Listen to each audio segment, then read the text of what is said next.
Alors, le mouvement de Sardine doit être interprété à la lumière de ce qui s'est passé dans la politique italienne depuis les élections législatives de 2018.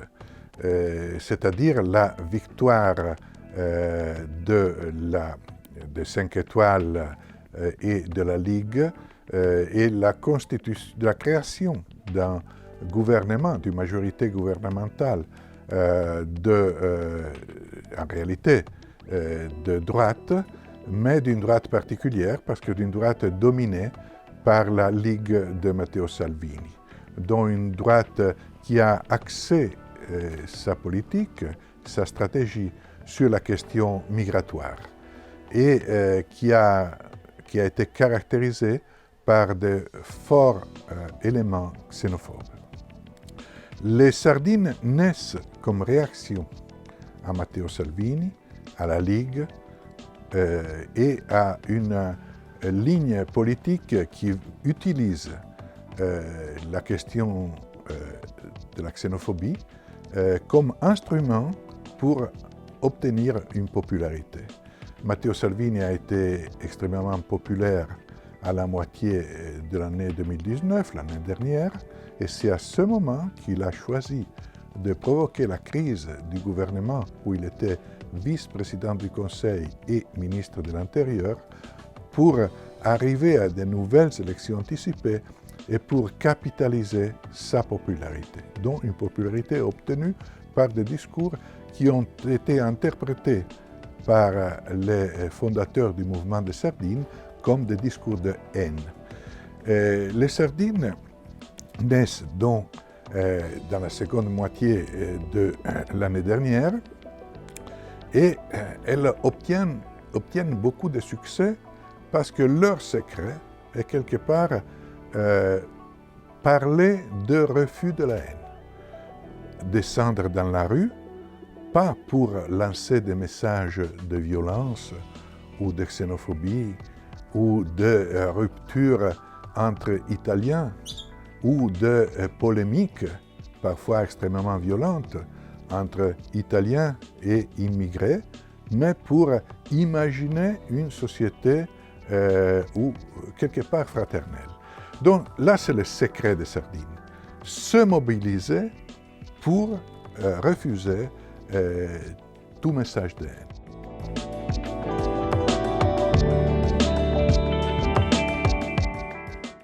À chaque fois que dans l'un de nos pays, il y a un mouvement qui a un succès dans la rue, on dit il y a d'autres pays où on a vu ça avec les Gilets jaunes, on voit ça avec les sardines. En réalité, ceux qui manifestent en général à l'étranger au nom de sardines, c'est souvent des jeunes Italiens qui vivent dans d'autres pays européens.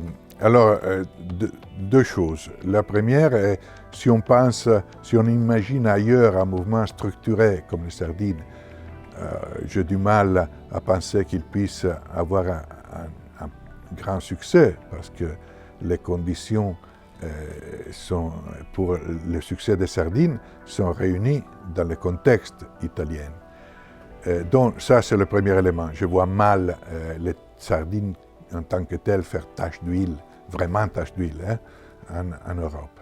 Mais de l'autre côté, il y a un élément de l'expérience des sardines sur lequel il faut réfléchir et qui, à mon avis, est fondamental. Parce que les sardines expriment une volonté de descendre dans la rue de la part de personnes qui sont des personnes, comment dirais-je, normales, qui ne sont pas habituées à militer politiquement. C'est des personnes qui normalement ne descendent pas de la rue. Donc on peut imaginer que dans l'Europe entière, à l'avenir, devant des situations critiques, devant des situations qui provoquent le scandale ou provoquent l'énervement de la personne normale, il y ait des manifestations pacifiques pour des sujets très précis.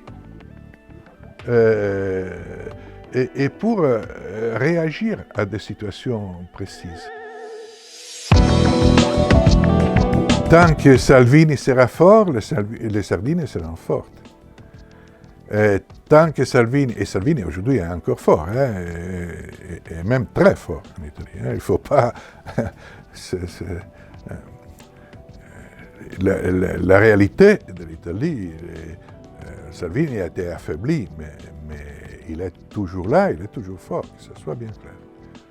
Et donc, tant que Salvini fera ce type de propagande, et il sera fort sur la base de ce type de propagande, il y aura en Italie quelqu'un qui lancera des messages de nature complètement différente.